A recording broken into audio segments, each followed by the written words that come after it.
Teori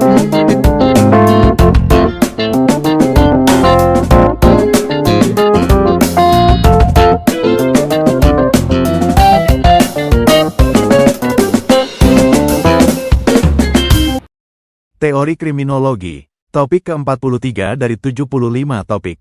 Teori zona konsentrasi dalam kriminologi, bagian pertama. Anda pernah mendengar seseorang diberi label seorang kriminal atau seorang penjahat, padahal ia tidak pernah melakukan kejahatan apapun, dan bahwa label itu diberikan hanya dikarenakan orang tuanya pernah melakukan kejahatan.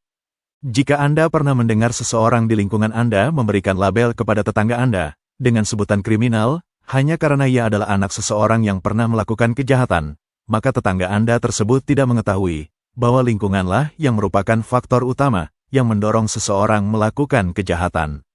Sebagian masalah kejahatan, terutama di lingkungan perkotaan, disebabkan hal yang berhubungan dengan kondisi perkotaan yang kurang baik, digolongkan dalam masalah-masalah tentang ekologi dari disorganisasi perkotaan. Novel Oliver Twist yang diadopsi dalam film dengan judul yang sama karya Roman Polanski tahun 2005, menggambarkan bagaimana lingkungan perkotaan yang kumuh, kotor, dengan sanitasi yang buruk, serta kemiskinan maupun kesenjangan sosial yang demikian tajam.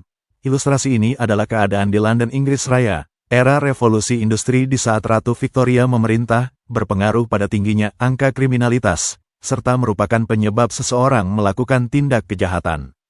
Bagaimanakah kondisi perkotaan yang kurang baik dapat menyebabkan keadaan disorganisasi sosial? Berikut disajikan ulasan singkat dari Faris dan Dunham. Urbanisasi dan disorganisasi sosial cenderung menimbulkan berbagai masalah sosial yang sama dalam struktur ekologi perkotaan.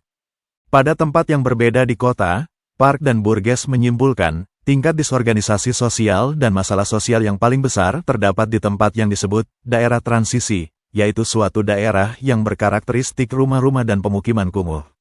Daerah tersebut biasanya ditandai dengan kegiatan usaha yang tidak menentu dan gedung-gedung yang rusak.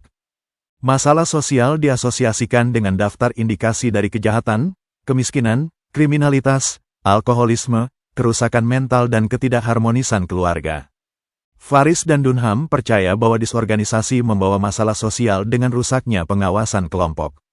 Tingkat masalah sosial paling tinggi terjadi di pusat kota, di mana disorganisasi sosialnya juga tinggi dan sebaliknya pada disorganisasi sosial yang rendah menimbulkan masalah sosial yang juga rendah. Hubungan antara urbanisasi dengan disorganisasi sosial telah dikenal dan dikemukakan sejak lama oleh beberapa peneliti. Besarnya tingkat ketergantungan desa kota, kriminalitas, perceraian dan meninggalkan rumah atau keluarga, bunuh diri, dan kejahatan, meluas terutama di kota yang perkembangan industrinya pesat. Tetapi sebagaimana majunya studi sosiologi perkotaan, perbandingan langsung antara perbedaan tiap sisi tidak ditemukan. Di beberapa bagian ditemukan desa yang stabil dan tenang ketika di bagian lain ditemukan berada pada tahap disorganisasi sosial secara ekstrim. Disorganisasi sosial secara ekstrim hanyalah untuk daerah tertentu, dan bukan merupakan karakteristik seluruh bagian kota. Tekanan ekonomi dan interaksi sosial menyebabkan perkembangan suatu bentuk pola di kota-kota besar Amerika yang sama pada seluruh kota, dengan variasi pada topografinya dan perbedaan-perbedaan lainnya. Pola ini berlangsung tidak direncanakan dan tidak dibawa kontrol atau perencanaan. Pemahaman terhadap tatanan ini sangat diperlukan untuk memahami disorganisasi sosial dan karakteristik kehidupan kota. Karakteristik pola kota yang jelas sebagaimana digambarkan oleh Burgess, diwakili oleh zona konsentrasi. Zona 1 adalah pusat di mana terdapat wilayah pusat bisnis, dipenuhi oleh pusat perbelanjaan, perkantoran, tempat-tempat hiburan, industri ringan dan berbagai bentuk bisnis lainnya. Banyak penduduk di daerah ini, kecuali penduduk yang tinggal sementara di hotel-hotel besar dan orang-orang tanpa rumah, disebut hobohemia, di bagian pinggiran wilayah bisnis. Zona 2 disebut zona transisi. Tanda-tanda menunjukkan bahwa perkembangan daerah industri melanggar batas bagian pusat. Nilai tanah tinggi karena diharapkan dijual untuk industri dan perumahan penduduk yang tidak diharapkan menempati tanah secara tetap dan mereka tidak ingin memperbaiki keadaan. Selanjutnya pemukiman penduduk berada dalam keadaan buruk dan disewakan dengan harga murah. Penduduk daerah kumuh ini adalah buruh-buruh kasar dan keluarganya. Semua penduduk dan penduduk asing berlokasi di daerah ini. Zona 3 adalah zona rumah-rumah pekerja, kaum buruh, yang ditinggali oleh apa yang disebut populasi yang lebih stabil dengan persentase tertinggi pekerja terlatih dan sebagian kecil penduduk asing dan tak terlatih. Di daerah pertengahan ini banyak masalah antara daerah kumuh dan daerah kaum buruh. Daerah ini biasa disebut lokasi Deutschlands atau imigran penduduk koloni yang diwakili oleh generasi kedua keluarga yang berimigrasi dari zona 2. Zona 4 dan 5 adalah perumahan apartemen dan daerah orang yang kerja pulang pergi, commuters, biasanya ditempati oleh keluarga kelas menengah ke atas. Persentase penduduk tetap dan pemilik rumah sendiri adalah tetap. Di daerah ini disorganisasi jarang atau sama sekali tidak ada. Karakteristik populasi setiap zona dihasilkan oleh sifat alami kehidupan dalam zona. Ini menunjukkan fakta yang jelas bahwa zona memelihara karakteristiknya sebagaimana populasi yang berkembang. Populasi yang terbesar di dalam kota besar adalah tenaga tak terlatih yang bermukim di dalam zona kedua, yaitu zona transisi. Pendatang baru mendesak populasi yang ada, memaksa mereka pindah ke zona berikutnya. Setiap zona memelihara karakteristiknya, apakah itu penduduk asli kelahiran kulit putih, kelahiran orang asing, atau Afro-Amerika. Setiap ras atau suku bangsa berubah karakternya kalau mereka berpindah dari zona ke zona berikutnya. Dalam sistem zona, ada pergantian dari pemilikan, populasi dan institusi sosial serta struktur sosial ekonominya. Persaingan harga di pusat-pusat kota menyebabkan masing-masing usaha mendapatkan tempat di mana mereka dapat bertahan. Tempat tersebut ditemukan tidak jarang dengan cara coba-coba, spekulasi. Di tempat ini tumbuh persaingan antara lembaga-lembaga keuangan, bagian pertokoan besar, bagian pertunjukan, bagian ahli fisika dan dokter gigi, perbelanjaan khusus, industri ringan dan sebagainya. Hampir serupa, terdapat daerah yang khusus ditempati oleh orang-orang tanpa rumah, rumah permanen, apartemen, hotel, atau untuk rumah saja. Lokasinya masing-masing dibentuk secara ekologi dan karakteristiknya juga dihasilkan dari interaksi kekuatan yang tidak direncanakan. Mereka benar-benar memelihara karakteristiknya. Suasana pergaulan diwarnai oleh kedengkian yang berkembang antara ras dan bangsa melalui penekanan pengaruh masing-masing kelompok yang ada. Ini yang disebut oleh Park sebagai natural areas karena dihasilkan dari interaksi antara kekuatan alamiah dan bukan tujuan manusia.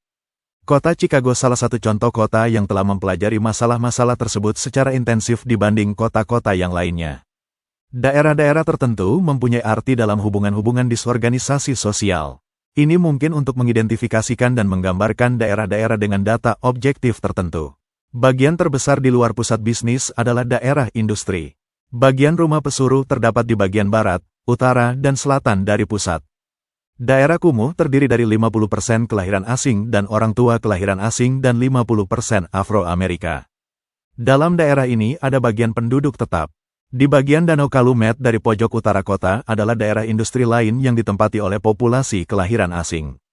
Terlalu kecil untuk ditunjukkan daerah orang tanpa rumah atau daerah Hobohemia yang berlokasi di 3 jalan utama dan di luar wilayah pusat bisnis. Mereka adalah penduduk yang paling sulit berbahasa Inggris atau tidak dapat beradaptasi dengan penduduk asli, sehingga mereka akhirnya terkucil. Tipe kedua dari disorganisasi berlangsung pada anggota generasi kedua dan ketiga. Akan tetapi tingginya tingkat kejahatan di antara anak-anak generasi kedua tidak ditunjukkan oleh studinya Shaw. Disorganisasi ini dapat menunjukkan perkembangan sifat situasi sosial anak. Perkembangan situasi sosial generasi kedua yang ganjil adalah konflik mental orang yang dalam proses transisi antara kebudayaan asli dan kebudayaan dunia baru di mana mereka tinggal. Mereka masuk di sekolah-sekolah Amerika dan bermain dengan anak-anak yang lain kebangsaannya. Anak-anak mendapatkan dirinya berbeda dengan orang tuanya. Mereka kehilangan perhatian terhadap tradisi dan kebiasaannya, saat yang sama mereka gagal untuk diterima sepenuhnya dalam kelompok orang Amerika generasi mereka. Orang ini adalah orang tanpa suatu budaya. Dia menolak sesuatu kebudayaan dan tidak diterima sepenuhnya oleh kebudayaan yang lain. Di daerah Afro-Amerika secara umum ada kesamaan karakteristiknya dengan daerah kumuh kelahiran asing. Wilayah Afro-Amerika utama di Chicago terdapat di bagian selatan wilayah bisnis.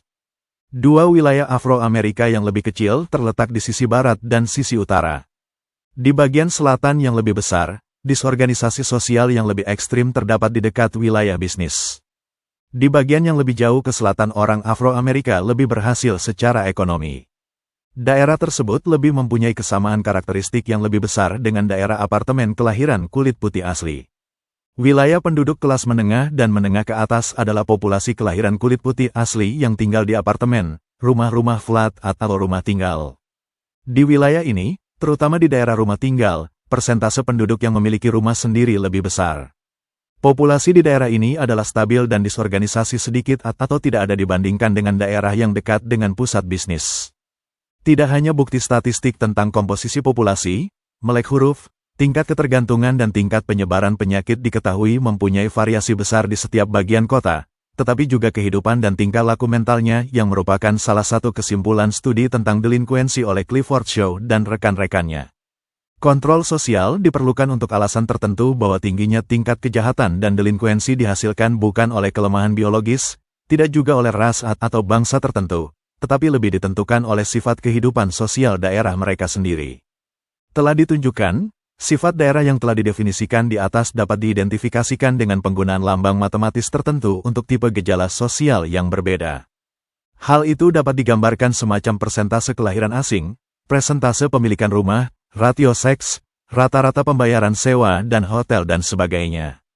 Lambang itu mungkin yang dikenal sebagai salah satu yang dijadikan ukuran bagi disorganisasi sosial antara komunitas yang berbeda dan daerah natural kota. Tipe lain data empiris mewakili masalah sosial seperti delinkuensi, bunuh diri, kriminalitas, disorganisasi keluarga dipertimbangkan sebagai lambang yang memengaruhi hasil tipe tertentu suatu proses sosial.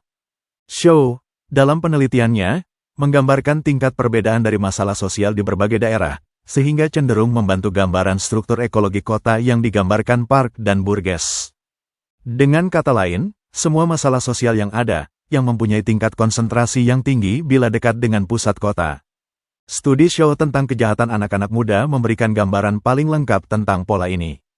Secara umum studi yang lain mewujudkan pola yang sama dengan variasi tertentu, karena dikembangkan oleh lokasi kelompok etnis tertentu dari bagian kota tertentu. Masalah gangguan kesehatan mental juga coba digambarkan untuk pertama kali melalui penggunaan teknik ekologis. Ini adalah usaha yang menguji karakteristik hubungan antara orang yang mempunyai jenis kerusakan mental yang berbeda. Pendekatan kultural semacam ini cenderung tidak bertentangan dengan pemahaman masalah dari pendekatan biologis, fisiologis, dan psikologis. Memang dalam penjelasan tentang studi masalah sosial sebelumnya, penggunaan metode ini terutama karena keinginan untuk mempelajari distribusi dari tipe-tipe gangguan mental yang berbeda. Demikianlah, teori zona konsentrasi atau secara lebih luas adalah termasuk teori-teori ekologi kejahatan, dalam perkembangannya mendorong munculnya penjelasan-penjelasan yang lebih mendalam lagi tentang kejahatan di daerah perkotaan atau urban crime. Itulah materi ke-43 teori kriminologi. Channel ini membantu memahami mata kuliah bagi para mahasiswa di perguruan tinggi manapun di Indonesia, maupun masyarakat umum. Video tutorial ilmu hukum, ilmu pemerintahan, ilmu komunikasi, ilmu manajemen, ilmu administrasi, dan lainnya disajikan di channel. Video tutorial dituturkan dan disubtitelkan agar dapat ditonton, dibaca, sambil didengarkan. Untuk pemahaman yang lebih baik, putar dan dengarkan video tutorial berulang-ulang. Subscribe dan like, agar Anda mendapatkan update tutorial lainnya. Bagikan link video ini, agar teman lain juga mendapatkan manfaat channel ini. Sampai jumpa.